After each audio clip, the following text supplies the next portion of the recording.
using my video, it looks like you're looking for a great recipe for Kadinbudu, and you are at the right place. Today I'm going to make Kadinbudu, which is a special request of my father. When I told him that I started making videos for my YouTube channel, he said you should definitely try the Kadinbudu Köfte because it's his favorite. It's a special type of meatballs, minced meat with rice, and then we're going to cover it with eggs, and then we're going to fry them. It's really delicious, according to my family, because if you have all these ingredients that you see here, onions, parsley, eggs, mincemeat, and rice, obviously a little bit of olive oil and salt and pepper, I think we're good to go.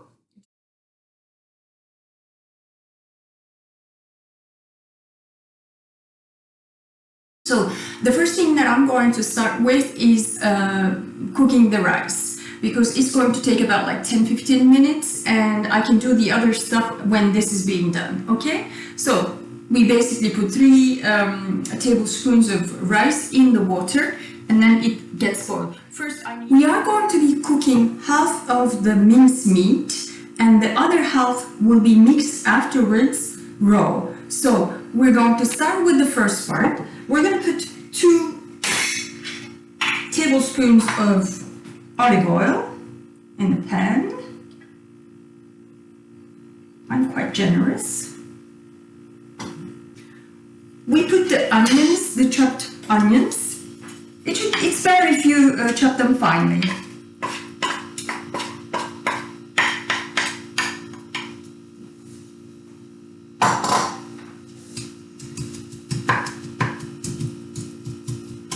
We're going to roast the onions.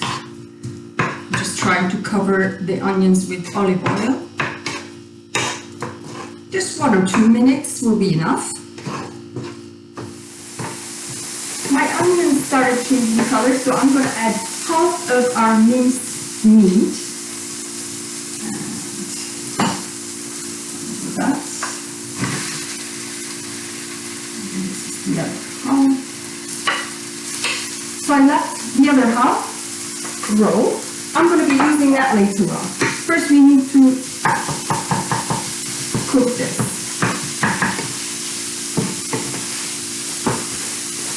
Stir it well and make sure that you are mixing the onions and the minced meat together.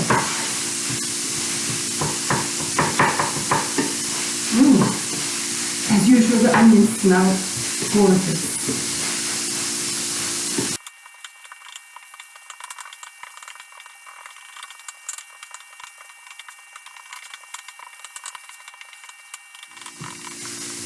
This is about to be ready, so I'm going to add the salt and pepper and turn down the heat.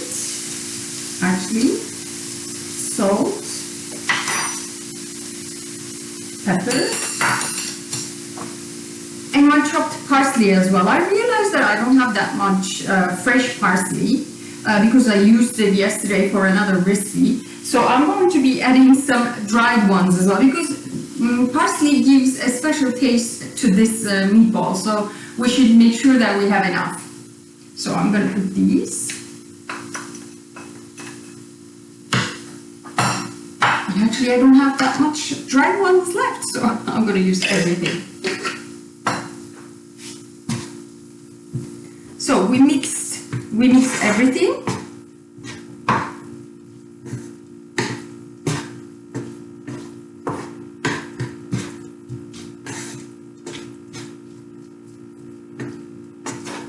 And let it cool for a while.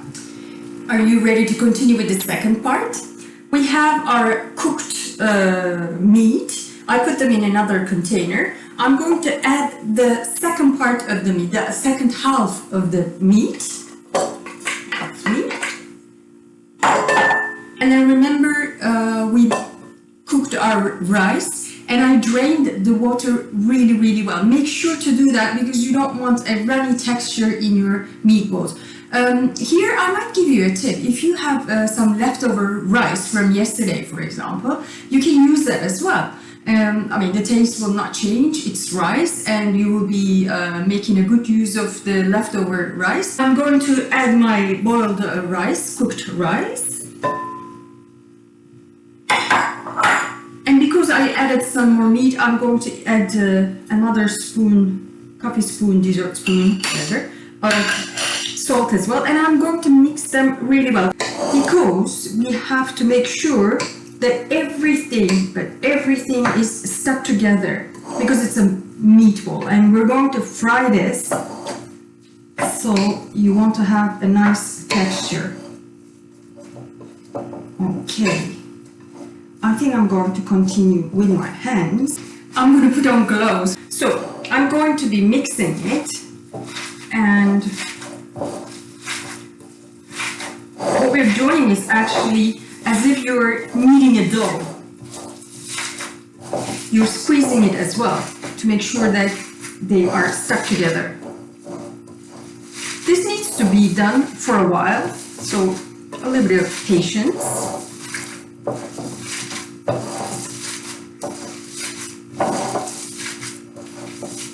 The rice gives the starchy structure, which helps to stick all the ingredients together. I got my tray ready. I put flour, because we're going to cover these meatballs with the flour.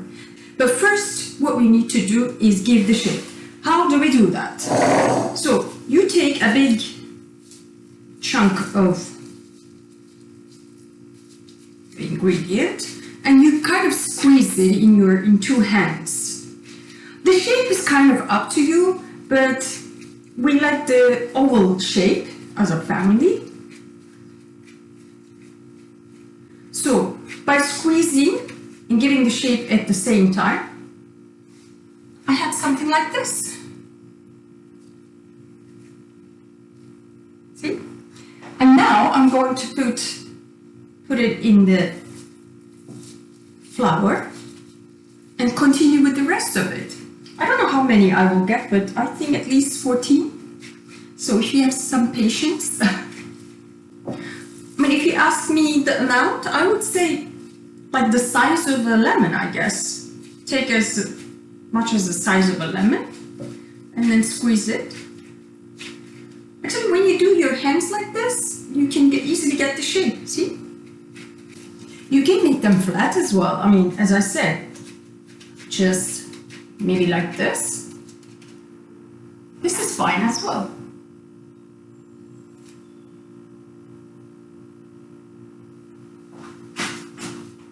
I think I was a little bit too lazy. I made them a little bit too big.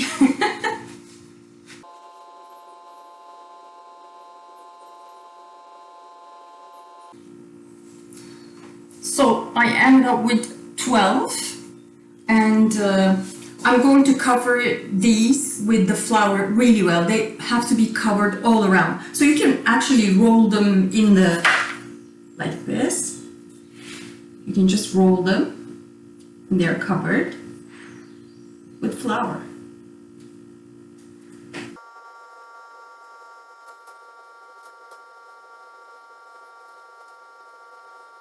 Actually, when I was doing it, I realized that when the shape is like flat, it's much easier to cover them with flour.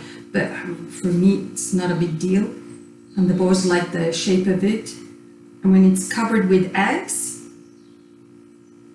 you will have all these fringes. They look funny, but I like it. And if you're an egg lover,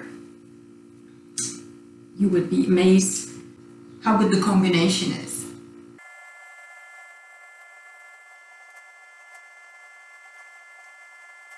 I'll start my frying pan already, so that it's warm enough. Okay, a little bit higher. Please be careful when you're frying things, and a tip that I can give here would be when you're putting whatever inside the oil, try to put it the last away from you, so that if it by any chance spills around, it's not on you. If you do it towards you, if the last bit that you're leaving is towards you, then if it spills, it's going to be on you. If you have a handle of your frying pan, for example, try to put it away from you so that you do not by mistake touch it and then, God forbid, spill the hot oil everywhere. That's something that I'm really scared of. So before you start, make sure that you are safe. So it's going to be first really warm, and then I'm going to put it down a little bit, not too much. I'm going to whisk the eggs.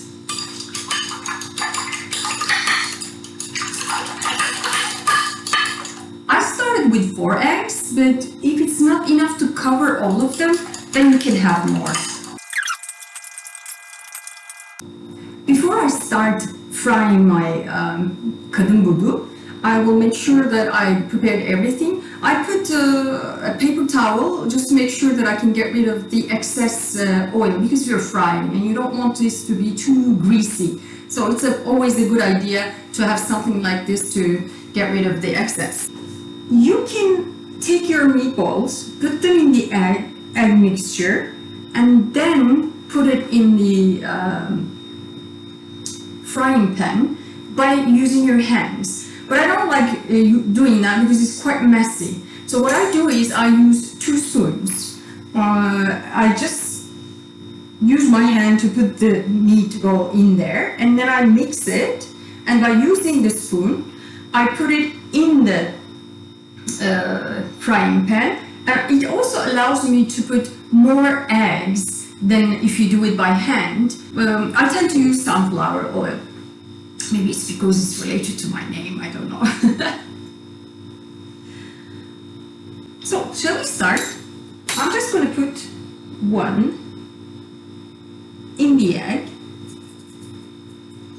and then by using the spoon, I'm going to try to cover it with eggs and turn, and make sure that you are not ruining the shape of it. Actually, the spoon allows you to do that because it's kind of the shape that we get from the spoon. And then, get it like that. I put another last touch to make sure that I have enough eggs, because I want that fringy look. It looks so cute. And I put it in my frying pan. Perfect.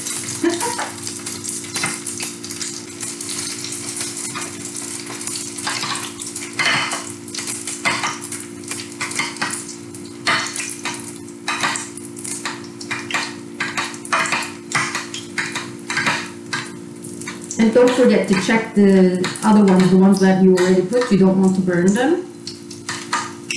And we need to turn, actually. Okay, I'll put the 3rd one and I turn it. Perfect. So I'm just going to turn the other one side. And this as well. Oh, they're really, really nicely done.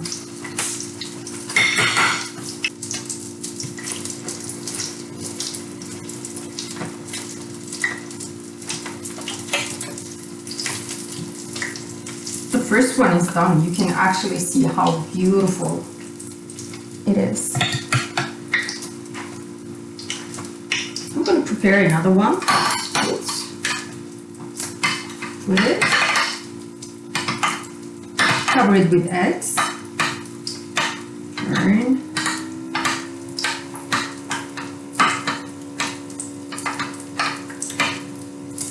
And then the last touch. Once again. My boys are going to be very happy tonight. You see these? These are great. To see that is so amazing. It is so satisfactory. It means success.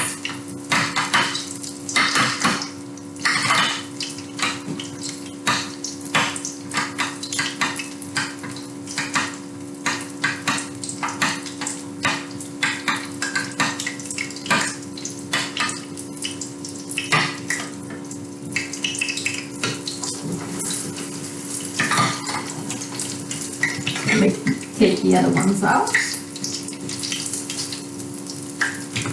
Perfect.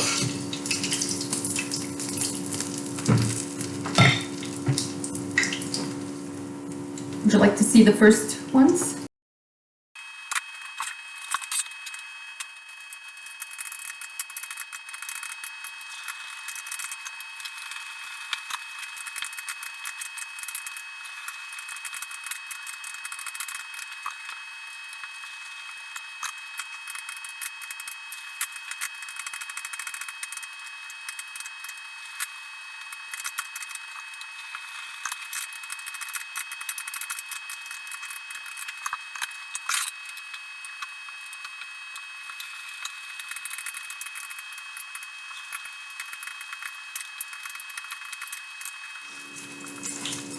When you're frying things, make sure that you are concentrated and you're always careful about what's going on. I mean, when you're putting it, when you're turning it, this is hot oil, so we don't want any accidents. So please, please be careful. Let me just safely put the oil back and then tidy up a little bit and put the Kadinbudu Köfte in a nicer plate and come back to you in a minute. Today we prepared a delicious meal again. I thank you very much for helping me and cooking with me. This is the outcome of our work tonight. You're going to be enjoying this lovely Kadinbudu Köfte, and I hope you try to make it too. As you have seen, even though it has different stages, it's not that difficult, and the taste is going to mesmerize you, so please do try. And if you do try, please let me know what you think about it. And if you have any comments or questions, please put them in the comment section down below. And please do like my videos if you find it useful. That's the only way I can understand that you watch and you enjoy my videos. And whilst you're at it, why not subscribe for my channel? Thank you very much for watching my video, and see you soon with another delicious recipe. Have a nice day. Have a delicious day.